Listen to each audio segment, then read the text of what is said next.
Good evening friends.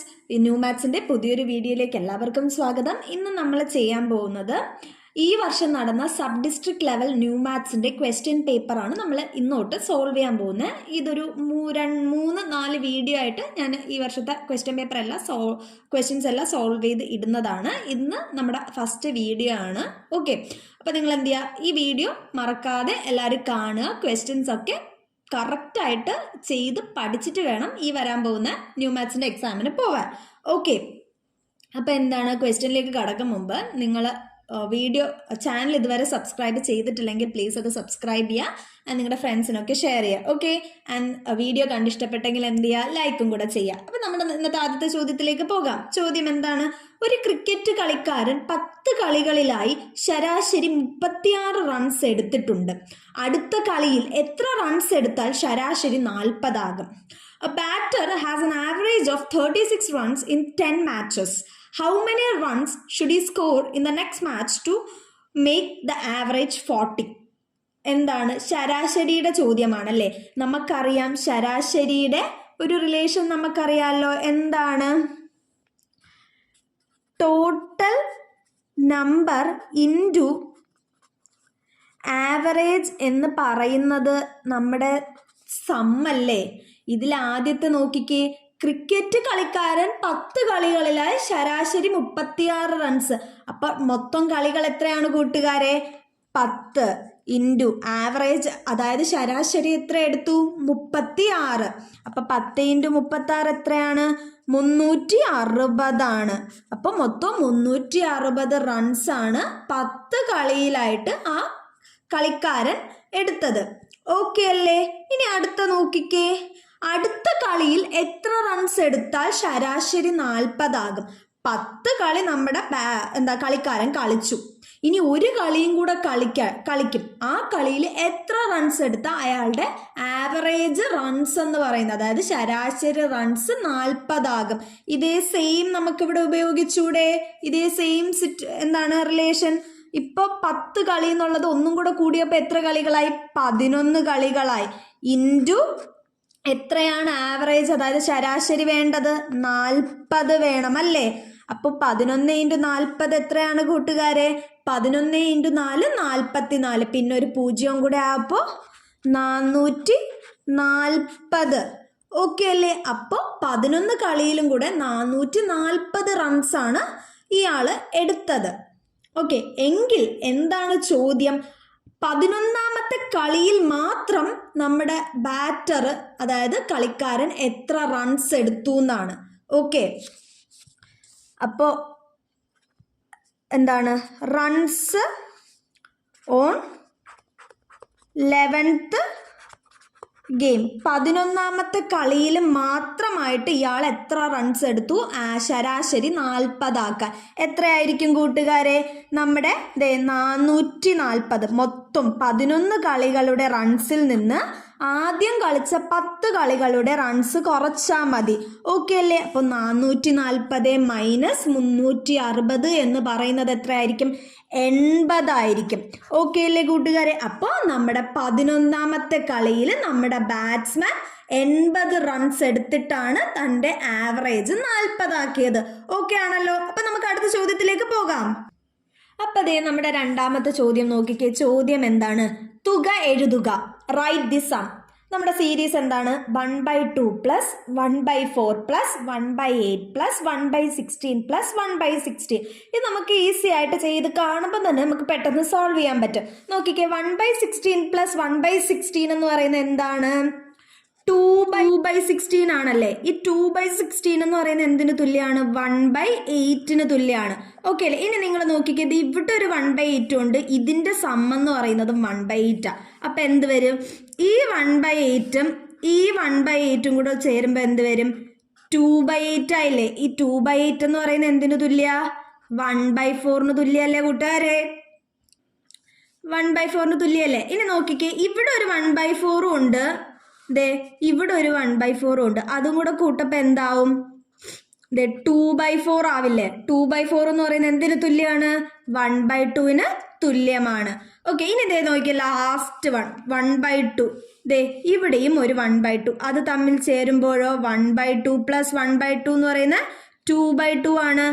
എന്താണ് final answer? 1 ആണ് നമ്മുടെ ഫൈനൽ ആൻസർ. മനസ്സിലായില്ലേ കൂട്ടുകാരെ? തമ്മിൽ ആഡ് ചെയ്ത് പോകുമ്പോൾ നമുക്ക് ലാസ്റ്റ് ആയിട്ട് 1 എന്ന ആൻസർ വരും. ഈസി അല്ലേ? നമുക്ക് അടുത്ത ചോദ്യത്തിലേക്ക് പോയാലോ? ദേ നമ്മുടെ മൂന്നാമത്തെ ചോദ്യം നോക്കിക്കേ. ഒരു സ്കൂളിലെ ആകെ കുട്ടികളുടെ 1/4 ആൺകുട്ടികളാണ്. ആ സ്കൂളിലെ പെൺകുട്ടികളുടെ എണ്ണം 360 ആണെങ്കിൽ ആൺകുട്ടികളുടെ എണ്ണം എത്ര എന്നാണ് ചോദ്യം. എന്താണ്? In A school 1/4 of the students are boys. If the number of girls is 360, what is the number of boys in the school? Okay, നോക്കിയാൽ ഞാൻ ഈ എക്സ് എന്ന് പറയുന്ന എന്താക്കി എടുത്തു? ടോട്ടൽ നമ്പർ ഓഫ് സ്റ്റുഡൻസ് എടുത്തു. നമ്മുടെ ചോദ്യത്തിൽ എന്താ പറയുന്നത്? സ്കൂളിലെ കുട്ടികളുടെ 1/4 ആൺകുട്ടികളാണ്. അപ്പോൾ എക്സ് ആണ് ടോട്ടൽ സ്റ്റുഡൻസ്. എക്സിന്റെ 1/4 ആൺകുട്ടികൾ. അപ്പൊ എങ്ങനെ എഴുതാം? എക്സ് ഇൻറ്റു 1/4 എന്ന് പറയുന്നതായിരിക്കും നമ്മുടെ ബോയ്സ് എന്ന് പറയുന്നത്. ഓക്കെ അല്ലേ? ഇനി എന്താ പറഞ്ഞിട്ടുള്ളേ? പെൺകുട്ടികളുടെ എണ്ണം തന്നിട്ടുണ്ട്. എത്രയാണ്? 360. 1/4 ബോയ്സ് ആണെങ്കിൽ ബാക്കി എത്രയാണുള്ളത് കൂട്ടുകാരെ? 3/4 അല്ലേ? അപ്പൊ എന്താണ്? എക്സ് ഇൻറ്റു 3/4 എന്ന് പറയുന്നതാണ് 360. ഓക്കെ അല്ലേ? ഇതിൽ നിന്ന് നമുക്ക് എന്ത് ചെയ്യാം? എക്സ് കിട്ടും. എക്സ് ഇൻറ്റു 3 എന്ന് പറയുന്നത് ഈ 4 ഇങ്ങോട്ട് പോകുമ്പോൾ മൾട്ടിപ്പിൾ ആവും. അപ്പൊ 360 × 4 എന്ന് വരും. ഇനി എക്സ് കിട്ടാനായിട്ട് എക്സ് ഇസ് ഈക്വൽ ടു 360 × 4/3 എന്ന് വരും. ഓക്കെ അല്ലേ? ഇവിടത്തെ 3 ഇവിടെ പോകുമ്പോൾ ഡിവിഷൻ ആയിട്ട് വരും. ഇനി നോക്കി 3 കൊണ്ട് ക്യാൻസൽ ചെയ്താൽ 120 എന്ന് വന്നു. അപ്പൊ നമ്മുടെ എക്സ് എന്ന് പറയുന്നത് എത്രയാണ്? 120 × 4 ആണ്. എത്രയാണ് കൂട്ടുകാരെ? 480. അപ്പൊ നമ്മുടെ ടോട്ടൽ സ്റ്റുഡൻസ് എന്ന് പറയുന്നത് 480 അല്ലേ? ഇനി നമ്മുടെ ബോയ്സിനെ കാണാമല്ലോ. നമുക്ക് ബോയ്സിനെ കാണാൻ എന്ത് ചെയ്യണം? ബോയ്സ് എന്ന് പറയുന്നത് 480 × 1/4 അല്ലേ? കാര്യം 480 ആണ് എക്സ് ഇൻറ്റു 1/4. 4 കൊണ്ട് ക്യാൻസൽ ചെയ്താൽ 1 വട്ടം 2 വട്ടം 0. അപ്പൊ ടോട്ടൽ നമ്പർ ഓഫ് ബോയ്സ് എത്രയാണ്? 120. 120 ബോയ്സ് ആണ് ആ സ്കൂളിൽ ആകെ ഉള്ളത്. ഓക്കെ അല്ലേ കൂട്ടുകാരെ? അപ്പൊ നമ്മുടെ നാലാമത്തെ ചോദ്യം നോക്കിക്കേ കൂട്ടുകാരെ. ചിത്രത്തിൽ ഒരു ചെറിയ സമചതുരവും ഒരു വലിയ സമചതുരവും വരച്ചിരിക്കുന്നു. ചെറിയ സമചതുരത്തിന്റെ ഒരു വശത്തിന്റെ നീളം 2 സെന്റിമീറ്റർ ആയാൽ രൂപത്തിന്റെ ആകെ പരപ്പളവ് എത്ര എന്നാണ് നിങ്ങൾ നോക്കിയത്. ഇത് ഇത്രയും 2 സെന്റിമീറ്ററും തന്നിട്ടുണ്ട്. ഇതൊരു സ്ക്വയർ ആണെന്ന് നമ്മളടുത്ത് പറഞ്ഞിട്ടുണ്ട്. അപ്പോൾ ഒരു സ്ക്വയറിന്റെ ഇത് പ്രോപ്പർട്ടി വെച്ചിട്ട് ഇവിടെ 2 സെന്റിമീറ്റർ ആണെങ്കിൽ ഇങ്ങോട്ടും 2 സെന്റിമീറ്റർ ആയിരിക്കൂലേ? ഇനി നിങ്ങളൊന്ന് നോക്കിക്കേ. ഇതെന്ന് പറയുന്നത് ഒരു റൈറ്റ് ട്രയാങ്കിൾ അല്ലേ? അപ്പോൾ എന്താണ്? പൈതഗോറസ് തിയറം വെച്ചിട്ട് 2 സ്ക്വയർ പ്ലസ് 2 സ്ക്വയർ. അപ്പൊ 2 + 2, 2ന്റെ സ്ക്വയർ പ്ലസ് 2ന്റെ സ്ക്വയർ, അതായത് 4 + 4 8 എന്ന് കിട്ടി. ആ 8 എന്ന് പറയുന്നത് ഈ എന്താണ് ഹൈപ്പോട്ടന്യൂസ് വെച്ച് വരയ്ക്കുന്ന സ്ക്വയറിന്റെ ഏരിയക്ക് തുല്യമായിരിക്കും. ഓക്കെ അല്ലേ? അപ്പൊ അതേ നമുക്ക് നോക്കാം. എന്താണ്? ബൈ പൈതഗോറസ്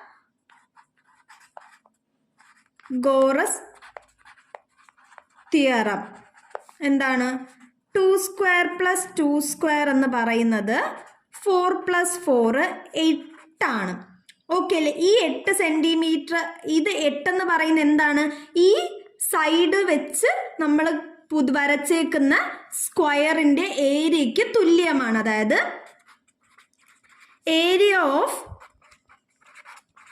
ബിഗർ സ്ക്വയർ ആണ് എന്ത്? 8 സെന്റിമീറ്റർ സ്ക്വയർ എന്ന് പറയുന്നത്. ഓക്കെ അല്ലേ? ആ ഒരു പോയിന്റ് നിങ്ങൾക്ക് ക്ലിയർ ആണല്ലോ. ഇനി നമ്മളടുത്ത് ചോദിച്ചേക്കുന്ന എന്താണ്? ഈ മൊത്തം ഫിഗറിന്റെ ഏരിയ അല്ലേ ചോദിച്ചേക്കുന്നത്. അപ്പൊ ആ മൊത്തം ഫിഗറിന്റെ ഏരിയ എത്രയായിട്ട് വരും? നിങ്ങൾ നോക്കിക്കേ. ടോട്ടൽ ഏരിയ എന്ന് പറയുന്നത് 8 സെന്റിമീറ്റർ സ്ക്വയർ, അതായത് ഈ വലിയ സ്ക്വയറിന്റെ ഏരിയ പ്ലസ്, അപ്പോൾ ഓക്കെ അല്ലേ കൂട്ടുകാരെ കാര്യം? നമ്മുടെ ഈ മൊത്തം ഫിഗറിന്റെ ടോട്ടൽ ഏരിയ എന്ന് പറയാം. അപ്പം ഈ വലിയ സ്ക്വയറിന്റെ ഏരിയ അതായത് ദേ 8 സെന്റിമീറ്റർ സ്ക്വയർ പ്ലസ് ഇനി എന്താണ് ദേ ഇത്രയും ഭാഗം, ഈ ഒരു കുഞ്ഞ് ട്രയാങ്കിൾ. നിങ്ങൾക്ക് കാര്യം എന്താ, ഈ ഒരു സ്ക്വയറിന്റെ ഈ ഒരു ഭാഗം നമ്മുടെ വലിയ സ്ക്വയറിനോട് ചേർന്ന് വന്നുകൊണ്ട് അത് നമുക്കിനി വേണ്ട. ഇനി ഈ ഒരു ഭാഗം മാത്രം പോരെ, ഇത്രയും ഭാഗവും കൂടെ നമുക്ക് പോരെ. അതിനു വേണ്ടി ഈ നീല സ്ക്വയറിന്റെ ഏരിയ എത്രയായിരിക്കും കൂട്ടുകാരെ? 2 × 2 4 അല്ലേ? അതിന്റെ ഫുള്ള് വേണോ? വേണ്ടല്ലോ, ഈ ഒരു ഭാഗം മാത്രം പോരെ. അപ്പൊ അതിന്റെ പകുതി മതി, 4ന്റെ പകുതി 2. അപ്പൊ എന്തായിരിക്കും? 8 centimetre square plus 2 centimetre square. അപ്പൊ എത്രയാണ് കൂട്ടുകാരെ? 10 സെന്റിമീറ്റർ സ്ക്വയർ ആണ് നമ്മുടെ ഈ ഫിഗറിന്റെ ഏരിയ എന്ന് പറയുന്നത്. ഓക്കെ ആണല്ലോ? അല്ലെങ്കിൽ തന്നെ നിങ്ങൾ ഈ ഫിഗറിലോട്ടൊന്ന് നോക്കിക്കേ. ഇതെന്ന് പറയുന്നത് ഒരു റൈറ്റ് ട്രയാങ്കിൾ അല്ലേ? അപ്പോൾ റൈറ്റ് ട്രയാങ്കിളിന്റെ ഏരിയ എന്ന് പറയുന്നത് എന്താണ്? Half into B into H അല്ലേ? ഇവിടെ ബിയും എച്ചും എത്രയാണ് കൂട്ടുകാരെ? 2 അല്ലേ? അപ്പോൾ ഹാഫ് ഇൻറ്റു 2 × 2 എന്ന് പറയുന്നത് നമുക്ക് എന്ത് തന്നെ കിട്ടും? 2 തന്നെ കിട്ടത്തില്ലേ? ഓക്കെ അല്ലേ ഈ ക്വസ്റ്റ്യനും? അപ്പോൾ ഇന്നത്തെ 4 ചോദ്യങ്ങളാണ് നമ്മളിവിടെ ഡിസ്കസ് ചെയ്തത്. ആ 4 ചോദ്യങ്ങൾ നിങ്ങൾക്ക് മനസ്സിലായെന്ന് ഞാൻ വിശ്വസിക്കുന്നു. അപ്പോൾ ഈ ക്വസ്റ്റ്യൻ പേപ്പറിൻ്റെ ബാക്കി ചോദ്യങ്ങൾ വരും ദിവസങ്ങളിലായിട്ട് ഞാൻ എന്ത് ചെയ്യും? സോൾവ് ചെയ്ത് അപ്ലോഡ് ചെയ്യുന്നതാണ്. നിങ്ങളുടെ പരീക്ഷയ്ക്ക് മുമ്പായിട്ട് തന്നെ ഞാൻ ഈ ക്വസ്റ്റ്യൻ പേപ്പർ കംപ്ലീറ്റ് ആയിട്ട് അപ്ലോഡ് ചെയ്യും. ഓക്കെ ആണല്ലോ? അപ്പോൾ നമുക്ക് എന്ത് ചെയ്യാം? അടുത്ത വീഡിയോയിൽ കാണാം. Tata, bye bye.